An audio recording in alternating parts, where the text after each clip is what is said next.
Blast zone Telugu film review by allrounder star Ballem వేణుమాతో part 2 రెండో భాగం. అట్లా అక్కడ పోలీసు వాళ్ళు గస్తీ చేస్తూ ఉంటే, తాగుబోతులను అదే డ్రైవ్ నిర్వహిస్తుంటే, డ్రంక్ అండ్ డ్రైవ్ నిర్వహిస్తూ ఉంటే, అక్కడ ఒక పిల్లాడు బతిల్లాడి మా ఇంట్లో తెలిస్తే చంపేస్తారు, నేను ఫస్ట్ టైం తాగాను, మా ఫ్రెండ్స్ బలవంత పెడితే నన్ను వదిలేయండి సార్ అంటే వదిలేస్తే, అతను డ్రైవింగ్ రాంగ్ ఉండడం వల్ల అన్న అర్థం వచ్చేలాగా ఒక అతను తాగేసి ఒక పెద్ద ఇంటర్నేషనల్ క్రిమినల్ కొట్టేసుకొని కారు కొట్టేసి గోడకు ఒక దగ్గర కొట్టేస్తాడు.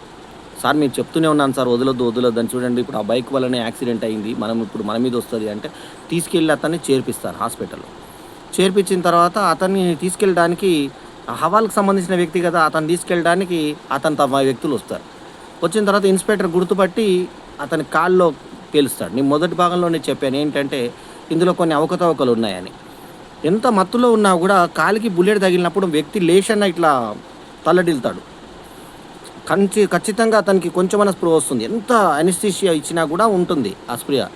కానీ ఇతను స్పృహ కదలకుండా, అంటే ఇతను మత్తులో ఉన్నాడు కాబట్టి ఇతను ఏం కదలడు అన్న టైప్లో చూపించారు ఆ షాట్. తప్పది. సో అది పక్కన పెడితే యాక్షన్ మొత్తానికి ఏంటంటే పోలీసు వాళ్ళని ఆపేసి ఇది చేసిన తర్వాత నెక్స్ట్ డే పోలీసులు అందరూ చచ్చిపోయి ఉంటారు. ఏంది పోలీసులు అందరూ చచ్చిపోయారు, ఎంతమంది వచ్చారంటే ఎవరు రాలే, అతను లేచాడు అంతే అంట. ఆడ పెద్ద క్రిమినల్ అనమాట.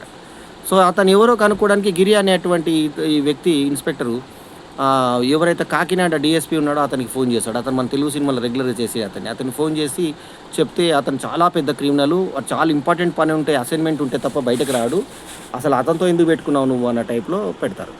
ఇంతలో టోపీ అని ఒక రెగ్యులర్ చిన్న గుండా పెళ్ళాముని ఉప్పు సరిగా లేదని కొట్టబోతే, పెళ్ళామంటది కిరాయి కట్టుకోలేరా, నువ్వు జైలుకు పోయినావు, నేను 3 నెలల నుంచి మాటలు పడలేకపోతున్నా, నువ్వు మొగాడు అయితే నువ్వు ముందు కిరాయి కట్టరా, తర్వాత నన్ను తిట్టరా అని చెప్పేసి అన్న మాటలు ఆమె గుర్తుకొస్తూ బాధపడతా వీళ్ళ దగ్గరికి టీంలో చేరడానికి వస్తాడు.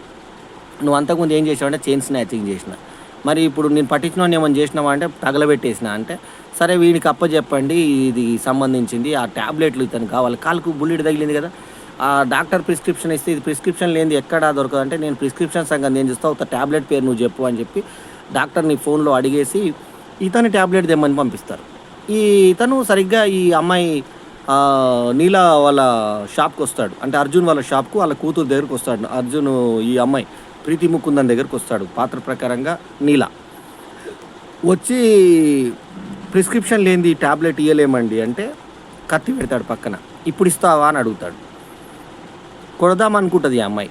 తల్లి ఫోన్ వస్తుంటే సరే పోనీ ఊరికే అమ్మ పెళ్లి కోసం అన్ని ఇబ్బంది పడుతున్నా, నేను ఫైట్లు చేస్తున్నా, వాని కొడుతున్నా అంటుంది కదా, సరేలే ఫోన్లే వదిలేద్దాంలే అని చెప్పేసి ఆమె అనుకొని మౌనంగా డబ్బులు ఇచ్చేస్తుంది. ఇచ్చిన తర్వాత మళ్ళీ ఈసారి కొంచెం దూరంకి వెళ్ళిపోతాడు వాడు, తీసుకొని ట్యాబ్లెట్ అయిపోయింది, పని కొనుక్కున్నాడా అయిపోయింది. ఇంకా దుర్బుద్ధి కలుగుతుంది, అరే ఈ నెల నేను ఇంటి అద్దె కట్టలేదు కదా, ఒక్కసారి దీన్ని భయపెట్టేసి గోల్డ్ చైన్ ఏదో లేపేసి ఇప్పుడు గోల్డ్ బాగా రేట్ ఉంది కదా అన్న అనుకొని వెనక్కి వచ్చి ఏయ్ చైనీయే అంటాడు. నేను ఇయ్యను రా అంటుంది. ఏమన్నావే అంటాడు. నేను ఇయ్యను రా అని ఒక బూతు మాట కూడా తిడుతుంది, అది మనకు ఆడియో కట్టు. అన్న తర్వాత ఇంకా గన్ మళ్ళీ కత్తి తీసి పెడతాడు. కత్తి తీసి పెడితే మడత పెట్టి కొడుతుంది. అప్పుడు ఆరెంజ్ చున్నీతోటి ఉన్న ఆరెంజ్ పంజాబీ డ్రెస్ వేసుకుంటుంది అమ్మాయి, కొడుతుంది మడత పెట్టి.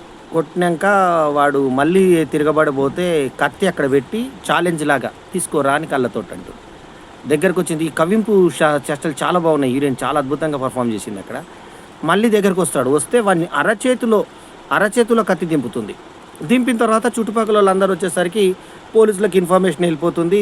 అక్కడ చుట్టుపక్కల వాళ్ళే పట్టుకున్నట్టుగా వీడియో అరెస్ట్ చేసినట్టుగా చెప్పి లోపలికి వేసేస్తే, ఆ టోపీ వల్ల వీళ్ళ యొక్క అసలు జరుగుతున్నటువంటి హవాలా మ్యాటర్ అంతా లీక్ అయిపోయింది మన అనుమానంతో ఇన్స్పెక్టర్ యొక్క భార్యని, ఇన్స్పెక్టర్ కొడుకుని కిడ్నాప్ చేస్తారు, టీనేజ్ కొడుకుని. వాడిని హింసిస్తుంటారు స్క్రూ డ్రైవర్తో. ఇన్స్పెక్టర్కి ఫోన్ చేస్తే అరే నేను వాళ్ళని అరెస్ట్ చేయలేరా, వాళ్ళు ఎవరు అంటే ఇంతకేంది ఆ వ్యక్తులు వీళ్ళ ఇంటికి పోయి దాడి చేయడానికి వెళ్తే ఎంతమంది ఉన్నారు వాళ్ళ ఇంట్లో, వాళ్ళ బాబాయ్ అతను ఊరికి వెళ్ళాడు, ఈ అమ్మాయికి ఒక బాబాయ్ ఉంటాడు అర్జున్కు తమ్ముడు, ఊరికి వెళ్ళాడు, ఒక భార్య, ఒక కూతురు, ఒక ఆయన, అంటే 2 ఆడవాళ్ళు 1 మగవాడు. వాళ్ళ కోసం ఇంతమంది ఎందుకు, మనము 6 వెళ్దాం పదా అని చెప్పేసి 6 వెళ్తూ ఉంటే బండి పంక్చర్ అవుతే ఒక దగ్గర ఆపేసి ఈ 6 వెళ్తారు. ఆ 6 లాపత ఎందుకంటే వీళ్ళు బాగా మొత్తం మార్షల్ ఆర్ట్స్ ట్రైనర్స్ వీళ్ళు. డాడీ పక్కకు దాచుకున్న ఆ ఇద్దరిని ఏం చేద్దాం అంటుంది ఆ అమ్మాయి. వాళ్ళకి తెలిసిపోతుంది వీళ్ళు ఉన్న సంగతి మీకు తెలిసిందని. బయటకు వస్తారు వాళ్ళు. బయటకు వచ్చే తుక్కుగా కొడతారు. అక్కడ అభిరామి పర్ఫార్మెన్స్ కానీ, ప్రీతి ముకుందన్ పర్ఫార్మెన్స్ కానీ, అర్జున్ అతని అనుభవం కానీ బ్రహ్మాండంగా సరిపోయింది. అంతకుముందే ఈ కరాటే నేర్చుకునే పిల్లలు వచ్చిన పిల్లల కోసము ఇతను ఒక బాత్రూమ్ కట్టించడానికి ఒక పెద్ద గుంత తోడు ఉంటాడు. ఆ గుంతలో ఈ 6 శవాలు వేసేసి పూర్తి చేసి ఇంక్లూడింగ్ ఆ హవాలకు సంబంధించిన ₹100 కాగితం కూడా అందులోకి వెళ్ళిపోతుంది. ఇది ఇంటర్మిషన్ వాళ్ళు పాతేయడం. ఇక్కడనేమో వీడు ఇండస్ట్రియలిస్ట్ ప్లాన్ చేసుకుంటా ఉన్నాడు. డబ్బులు ₹1000 వాళ్ళకు పంపితే హవాలా వచ్చేస్తే నాకు వచ్చేస్తుంది, లాభం వచ్చేస్తుంది, నేను ఇంకా హ్యాపీ అయిపోతా అని చెప్పేసి ఎవరైతే ఇండస్ట్రియలిస్ట్ ఉండో వరుణ్ దయాలను అనుకుంటా ఉంటాడు.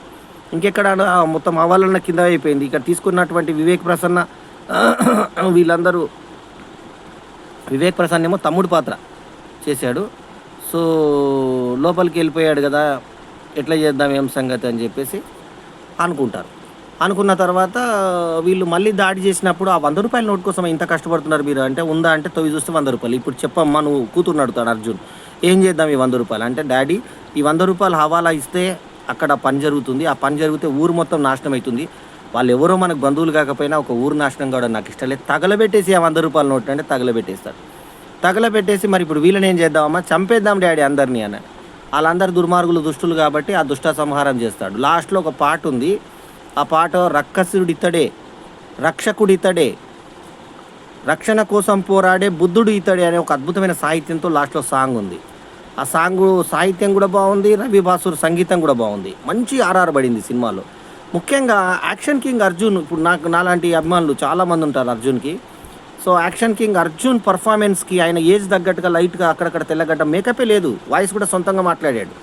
అట్లాగే కూతురు అంటే కూతురుగా ఇద్దరుగా ఫిట్ అయింది ప్రీతి ముకుందన్. నిజంగా ఒరిజినల్ కూతురు ఏమో అనిపించింది. ఆ సీతాపైరంలో ఆయన కూతురును కూడా కూతురులాగా అనిపించలేదు, కానీ ఈ అమ్మాయి కూతురులాగా అనిపించింది, ఎగ్దమ్ కూతురులాగా.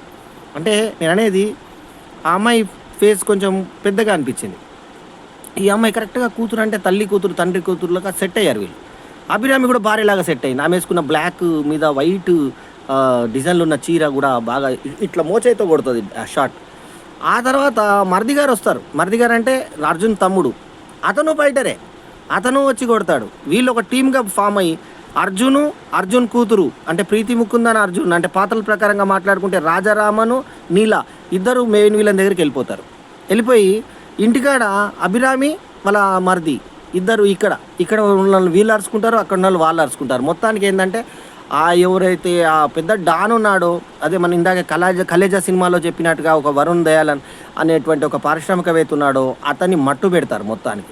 సీసీ ఫుటేజ్ కూడా వాళ్ళు పోలీసుల మన పేరుతోటి ఈ వరుణ్ వాళ్ళు కొట్టేస్తే దాని లింక్ తీసుకొని పోలీసు వాళ్ళు కథనం ఏమల్లుకుంటారంటే ఇది పారిశ్రామికవేత్తల మధ్య వచ్చినటువంటి ప్రాబ్లం, వాళ్ళ పిఏని చంపేశాడు, ఆ నేపథ్యంలో వాళ్ళు ఒకరినొకరు చంపుకున్నారు అనే నేపథ్యంలో కేసు క్లోజ్ అయిపోతుంది. ఈమె అంతకుముందే మనకి గొడవలు ఎందుకండి, మన అమ్మాయి పెళ్ళి ఉంది కాబట్టి మనం వెళ్ళి డ్రాప్ చేసుకుందాము అని పోలీస్ స్టేషన్కి వీళ్ళు డ్రాప్ చేసుకుందానికి వెళ్తే టోపీ అక్కడే ఉంటాడు, వాడు గమనిస్తూ ఉంటాడు. తర్వాత ఈయన 15 రోజులు న్యూసెన్స్ కేసు కింద బుక్ చేయండి రా అన్న తర్వాత ఈ పోలీసు ఇన్స్పెక్టర్ యొక్క భార్యను కొడుకుని కిడ్నాప్ చేసినప్పుడు మన వల్ల వేరే వాళ్ళు సఫర్ కావద్దని ఒక మంచి ఉద్దేశంతో అర్జున్ కూతురు అక్కడికి వెళ్ళి ఆ పోలీసు వాళ్ళకి ఎవరో మేము చెప్పకుండా వాళ్ళ భార్యకినో వాళ్ళ కొడుకుకు చెప్పకుండా కింద నుంచి ఫోన్ వాళ్ళకి సప్లై చేసి అక్కడి నుంచి పోలీసులను పిలిపించేలాగా చేసి ఆ గుర్తులన్నీ మాయమయ్యేటువంటి షాట్స్ కూడా చాలా బాగుంటాయి. నగదులో పడేస్తారు సెల్ ఫోన్ని, అన్ని గుర్తులు చెరిపేస్తారు. సీసీ ఫుటేజ్లో వచ్చినటువంటి దాన్ని బట్టి వీళ్ళు తండ్రి కూతురు కాబట్టి వీళ్ళని తప్ప మిగతా వాళ్ళందరూ అనుమానిస్తే ఒక అతను మాత్రం నేను దొంగతనానికి వెళ్ళాను, నేను చైన్ స్నాచింగ్లు చేస్తుంటాను, వీడే వాళ్ళ తల్లి కూతుర్లు ఇద్దరు ఆ పని చేశారని చెప్పిన తర్వాత వాళ్ళని పట్టుకొచ్చడానికి వీళ్ళు పోతే వాళ్ళు ఒప్పందం ముందే వీళ్ళు ఉంటారు. వచ్చి ఆ యాక్షన్ సన్నివేశాలు ముఖ్యంగా ఆమె ఇట్లా కాలు హైట్గా పైకి లేపి తన్నేటువంటి సన్నివేశాలు అన్నీ కూడా కెమెరాకి అందనంత వేగంగా ఉన్నాయి. అర్జున్ మూమెంట్స్ కానీ, అభిరామి మూమెంట్స్ కానీ, ముఖ్యంగా ప్రీతి ముకుందన్ మూమెంట్స్ కానీ, ఆ పిరుదులను ఇట్లా పైకి ఎక్కి కొట్టినప్పుడు ఆ కెమెరామ్యాన్ ఊడిసిపెట్టినటువంటి తీరుని మాత్రం టెక్నికల్గా హ్యాట్స్ ఆఫ్ చెప్పాల్సిందే. చాలా అద్భుతమైనటువంటి కెమెరా వర్క్. ఎందుకంటే ఆ మూమెంట్స్ క్యాచ్ చేయాలంటే చాలా స్లో దాంట్లోనే క్యాచ్ చేయాల్సి ఉంటుంది. సో అది మనకి అరుణ్ రాధాకృష్ణను చాలా బాగా చేశాడు. ఉదాహరణకు ఆమె ఇప్పుడు చున్నీ లేకుండా ఆరెంజ్ డ్రెస్లో ఇలా విడుదలు ఇలా తిప్పి ఇట్లా కొడుతుంది ఒక షాట్. ఆ షాట్లో ఆ అమ్మాయి మూమెంట్స్ తన్నేటువంటి మూమెంట్లను క్యాప్చర్ చేశాడు కెమెరామ్యాన్. సో అది గొప్పతనం అరుణ్ రాధాకృష్ణన్ది. అట్లాగే రవి బ్రాసుడు కూడా దాని తగ్గ మూడ్ ఎలివేట్ చేశాడు. సో చక్కటి యాక్షన్ సినిమా. కొంచెం మనకి ఇలా జరుగుతుందా, ఇంతమంది మత హత్యలు జరిగినా కూడా ఏం జరగదా, చట్టం ఏం చర్యలు తీసుకోదా, ఇట్లాంటివన్నీ పక్కన పెట్టి ఒక యాక్షన్ సినిమా చూద్దాం అనుకుంటే బ్లాస్ట్ జోన్ సినిమాని చక్కగా చూడొచ్చు. అయితే ఇది తమిళ్లో ఇదే రోజు గురువారం రోజే బ్లాస్ట్ అనే పేరుతో రిలీజ్ అయిన ఈ సినిమా ఇక్కడ బ్లాస్ట్ జోన్ పేరుతో విడుదలైంది. అంటే జోన్ కలిపారు తెలుగులో. సో ఏమైనా కూడా ఒక చక్కటి ఎంటర్టైన్మెంటు యాక్షన్ సినిమా 2.5 గంటలు సుమారు ఉన్నటువంటి ఈ సినిమా మనకి చాలా ఆకట్టుకునే విధంగా సాగుతుంది మనకి. ఎందుకంటే నాకు ఇంతకుముందే నేను చెప్పాను ఈ సినిమా నిడివి మనకి 143 నిమిషాల 48 సెకండ్లు ఎగ్జాక్ట్ నిడివి.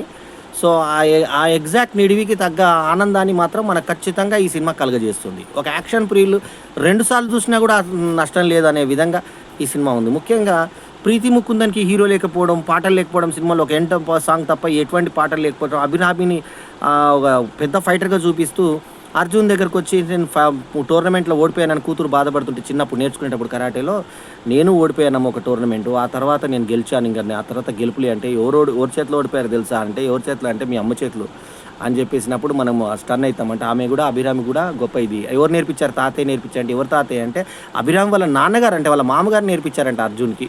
అయితే అట్లా చెప్పి వాళ్ళ కుటుంబం మొత్తం వాళ్ళ తమ్ముడు కూడా కరాటే నేర్పించిందని చెప్పి ఫొటోస్ చూపించే పద్ధతి చాలా బాగుంది. ఎందుకంటే అర్జున్ యంగ్ ఉన్నప్పటి ఫోటో, అభిరామి యంగ్ ఉన్నప్పటి ఫోటో. అభిరామి జీవితంలో కొన్ని పాత్రలు మంచి పాత్రలు పడ్డాయి, మధ్యలో కొన్ని సినిమాలు సెకండ్ ఇన్నింగ్స్లో మంచి సినిమాలు పడ్డాయి ఆమెకి. అందులో ఈ సినిమా మాత్రం ఎప్పుడూ మరవలేని సినిమా, అర్జున్కి కూడా మరవలేని సినిమా, ప్రీతి ముకుందన్ కూడా మరవలేని సినిమా. ఆమె ఫిజిక్ సన్నటి నడుము, సన్నటి స్ట్రక్చర్ ఉన్న ఆమె ఒక ఫైటర్ లాగా ఆమె కనబడ్డము, అతి చక్కటి కవలికలు, ముఖ కవలికలు ఇవ్వడం. అట్లాగే ఒక దగ్గర చేరిన తర్వాత సెక్సువల్గా ఆమెను హెరాస్ చేయడానికి అలా పైబాస్ చేసినప్పుడు అన్నా నువ్వు పోనీ బండి అని చెప్పి డ్రైవర్ని అంటూనే ఆ కార్లోనే మొత్తం ఇది చేసి కొట్టి పంపించిన తర్వాత వాడు దెబ్బలు తినేసి ఇంకొక స్టాఫ్ వచ్చి అంటే అరే మూమెంట్ ఫ్రీగా ఉంటుంది అంటే ఈజీగా దొరికిపోతుందిరా, నువ్వు కూడా ట్రై చేయి అంటే నీకు కూడా అయింది ఆ మూమెంట్ అని అక్కడ కూడా కార్లో కొట్టేసి ఇష్టం వచ్చినట్టు కొట్టేస్తుంది. మొత్తం అందరు కంగ్రాట్స్ అని చెప్పేసి ఆఫీస్లో మిగతా వాళ్ళు సెక్సువల్ హెరాస్మెంట్ పొందినటువంటి వేరే లేడీస్ గుర్తుపట్టి ఈమెను అభినందిస్తారు. అంటే ఆమె అంత డైనమిక్గా ఉన్నటువంటి పర్సన్. తన సొంత ఇంటి మీదకి వచ్చినప్పుడు ఆ 6గురిని మాయం చేస్తారు వీళ్ళు. ఆ 6గురు శివ అనేటువంటి గ్యాంగ్ అనమాట. ఆ గ్యాంగ్ అంతా మాయమైపోయిన తర్వాత వాళ్ళ పైన వాడు, ఆ తర్వాత ఈ టికెట్ హవాలా తీసుకున్నవాడు, వీళ్ళిద్దరూ వీళ్ళ పైన మెయిన్ బాస్ ఎవరైతే ఇందాక నేను పేర్కొన్న వరుణ్. ఆ వరుణ్ గురించి పేపర్లో టీవీలో వస్తుంటే ఆఖరికి మంత్రి నాకు డబ్బులు ఇస్తావా, ఎగ్గొట్టే ప్లాన్ ఏమైనా వేస్తున్నావా, మరి నేను జరిగిపోతాను పక్కకంటే 1 డే టైమింగ్ నాకు అని చెప్పేసి ప్రయత్నం చేసి అతను కూడా స్వయంగా ఇతను పంపిస్తే ఎవరైతే హవాలా వ్యక్తో వీళ్ళ దగ్గరకు వచ్చి ఇరుక్కుంటాడు అతన్ని కూడా సంహరిస్తారు లాస్ట్కి. మొత్తం వీళ్ళందరూ మొత్తం తుడముట్టించి ఈ ఎవరైతే వరుణ్ వాడి నుంచి ఊరిని వీళ్ళు కాపాడి వీళ్ళ కుటుంబం ద్వారా ఒక మంచి సమాజానికి చేసి ఒక మంచి పనికి అంకురం చేసినట్టుగా. అంటే దీంట్లో మనకి రక్త సంబంధం లేకపోయినా వేరే వాళ్ళకి సాయం చేయాలనేటువంటి ఒక మంచి కాన్సెప్ట్ని ఈ సినిమా ద్వారా చెప్పారు. సో ప్రీతి ముకుందన్ గ్లామరు ఏ యాంగిల్లో చూసినా అమ్మాయి అందంగానే కనబడింది మనకి. సో ఆ అమ్మాయి గ్లామరు ఈ సినిమాకి ప్లస్ పాయింట్ అయింది. అట్లాగే అర్జున్, అతని యొక్క స్టార్డము అసలు అర్జున్ చూస్తేనే నాకు ఒక ఊపు వచ్చేస్తుంది. జెంటిల్మ్యాన్ లాంటి సూపర్ డూపర్ హిట్లు ఇచ్చినటువంటి అర్జున్, శంకర్ లాంటి వాళ్ళకు లైఫ్ ఇచ్చిన అర్జున్, సో ఒకే ఒక్కడు లాంటి సినిమాలు చేసిన అర్జున్. మరి అతని పర్ఫార్మెన్స్ కూడా అద్భుతంగా ఉంటుంది. మరి ఈ మధ్య అభిమన్యుడు లాంటి సినిమాలో నెగిటివ్ షేడ్స్ కూడా చేసిన పాత్రలు, అట్లాగే నితిన్ సినిమాలో కూడా నెగిటివ్ షేడ్స్ చేసిన అర్జున్. మరి అతను స్థాయికి తగ్గట్టు పాత్రలు కాకపోయినా కొన్ని మధ్య నెగిటివ్ రోల్స్ చేస్తున్నాడు ఆయన. అట్లాంటి ఆయనకి ఒక మంచి పాత్ర దొరికితే, దానికి మన సుభాష్ కే రాజు లాంటి డైరెక్టర్ దొరికితే ఎలా ఉంటుంది అనేది యాక్షన్ సీక్వెన్సెస్ని చక్కగా కంపోజ్ చేసిన పోనిక్స్ ప్రభు యాక్షన్ సీక్వెన్స్లు కూడా హైలైట్ అయితే, దానికి తగ్గట్టు ప్రీతి ముకుందన్ సన్నటి నడుము, సన్నటి పిరుదులు, ఎందుకంటే ఆమె ఇట్లా ఫైట్ చేసినప్పుడు వేగంగా తిరగడానికి ఆమె బాడీ ఉపకరించింది. అట్లాగే అభిరామి కూడా ఒక ఫ్యామిలీ లేడీ ఫైట్ చేస్తున్నప్పుడు ఎంత బాగా ఊపొస్తుందంటే ప్రేక్షకులందరూ రెస్పాన్స్ సూపర్గా వచ్చింది. ముఖ్యంగా మహిళా ఆడియన్స్ నుంచి స్త్రీని ఒక శక్తిగా చూపించారు. ఇద్దరు బలహీనమైనటువంటి మనులు కాకుండా ఇద్దరు మహిళా శక్తుల్ని, అంటే 2 ఫీమేల్ క్యారెక్టర్స్ని స్ట్రాంగ్గా చూపించడంతో ఈ సినిమా మహిళల దృష్టిలో కూడా ఒక గొప్ప సినిమా అయింది. సో బ్లాస్ట్ జోన్ టైటిల్ ఇంగ్లీష్లో ఉంది, మరి ఈ మధ్య అన్ని ఇంగ్లీష్ టైటిల్స్లో వస్తుంది. మరి డబ్బింగ్ సినిమా కాబట్టి దీనికి బ్లాస్ట్ జోన్ అని, ఒరిజినల్ వర్షన్కి ఏమో బ్లాస్ట్ అని, దీనికి బ్లాస్ట్ జోన్ అని వచ్చిందని ముందే చెప్పుకున్నాం. ఏమైనా కానీ ఒక బ్లాస్ట్ జోన్లో 3 క్యారెక్టర్స్ చుట్టూ అభిరామి, ఆ తర్వాత ప్రీతి ముకుందన్, అర్జున్ సర్జాల మధ్య వాటితో పాటు మర్ది కూడా ఉన్నాడు. సో ఈ 4కు సంబంధించినటువంటి కరాటే విన్యాసాలు, ఆత్మరక్షణకు అమ్మాయిలు ఎందుకు కరాటే నేర్చుకోవాలి, తర్వాత నిజ జీవితంలో కరాటే ఏ రకంగా ఉపయోగపడుతుంది, సమాజానికి ఏ రకంగా హెల్ప్ చేయొచ్చు అనేది ఒక కరాటే మాస్టర్ని హెడ్ మాస్టర్ అనుకొని కన్ఫ్యూజ్ అయ్యి వీళ్ళు ఏ రకంగా దెబ్బతిన్నారు అనేది ఒక విలన్ ముఠాకి వీళ్ళకి మధ్య జరిగేటువంటి సంఘర్షణకి మళ్ళీ ఒక హీరోయిజంని కలిపి కొంచెం అభూత కల్పనలు ఉన్నా, కొన్ని లాజిక్లు మిస్ అయినా, కొన్ని లింకులు మిస్ అయినా, ఇలాంటివి చేసినా కూడా చక్కగా అల్లుకున్నారు. ముఖ్యంగా టోపీ క్యారెక్టర్ని బాగా డిజైన్ చేసుకున్నారు. ఆ తర్వాత ఇన్స్పెక్టర్ని బెదిరిస్తూ ఉంటే మీకు కుటుంబం వీడియో పంపిస్తానని చెప్పి ఆ ఫోన్ బయటపడేయడం, ఇందులో నేరం ఎలా చేయాలనేటువంటి దీంతో పాటు నేరం తప్పించుకోవడానికి ఎలా చేయాలనేటువంటి ట్రిక్స్ కూడా అర్జున్ ద్వారా చూపించారు. అతను పెద్ద క్రిమినల్ అన్నట్టుగా చూపించారు. అతనికి ఆ థాట్స్ ఎలా వచ్చాయనేది మనకి ఇవన్నీ కొన్ని గ్రౌండ్ వర్క్ పక్కన పెడితే ప్రీతి ముకుందన్ ధైర్యాన్ని మాత్రం మెచ్చుకున్నాను. చిన్నప్పటి నుంచి అలా తయారైంది కాబట్టి, తండ్రి అలా పెంచాడు కాబట్టి.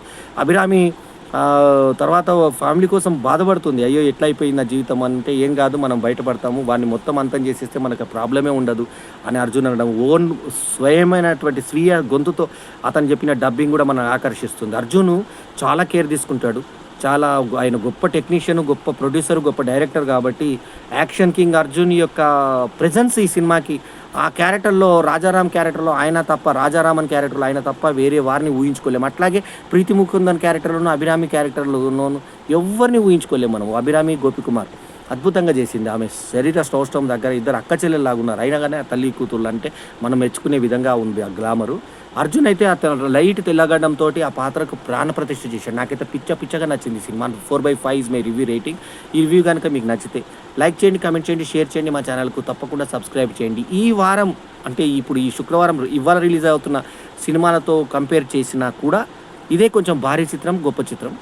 ఖచ్చితంగా ఈ సినిమాని నిలుస్తుందని, ఈ వారం గెలుస్తుందని చెప్పి నమ్ముతూ 4/5 ఇస్ మై రివ్యూ రేటింగ్. ఈ రివ్యూ కనుక మీకు నచ్చితే లైక్ చేయండి, కామెంట్ చేయండి, షేర్ చేయండి. అర్జున్ మరో సక్సెస్ పరంపరలో ఈ సినిమా చేరుతుందని, మరొక ఆనిముత్యం అవుతుందని, యాక్షన్ ప్రియులందరూ అలరిస్తుందని, ముఖ్యంగా ప్యాన్ ఇండియా సినిమాగా బ్లాస్ట్ జోన్ అనే టైటిల్ కూడా మనకి ఇంగ్లీష్ టైటిల్తో సహా పెట్టారు కాబట్టి తెలుగు, హిందీ, మళ్ళీ కన్నడ, మలయాళం ఏ భాషలోకి వెళ్ళినా కూడా ఈ సినిమా యాక్షన్ ప్రియులు మాత్రం ఖచ్చితంగా ఆ జోన్ ఆఫ్ పబ్లిక్ని మాత్రం ఆకట్టుకుంటుందని, బ్లాస్ట్ జోన్ అనేది ఒక యాక్షన్ జోన్గా మారుతుందని చెప్పి వినోదాత్మకమైనటువంటి ఒక ప్రక్రియ కోసం మనం వెళ్ళినప్పుడు ఒక హీరోయిక్ ఫీలింగ్ కోసం మనం యాక్షన్ ఫిలిమ్స్ చూస్తాము. అలాంటి ప్రేక్షకులను పూర్తిగా సంతృప్తిపరిచే cinema blast zone. 4/5 is very rating. Thank you. మళ్ళీ మంచి వీడియోలో మళ్ళీ కలుద్దాం, మరో మంచి వీడియోలో మళ్ళీ కలుద్దాం. ఎల్లప్పుడూ మీ ఆదరాభిమానాలు ఆశించే మీ ఆల్రౌండర్ స్టార్ బల్యం వేణుమాధవ్. నమస్తే, జై హింద్.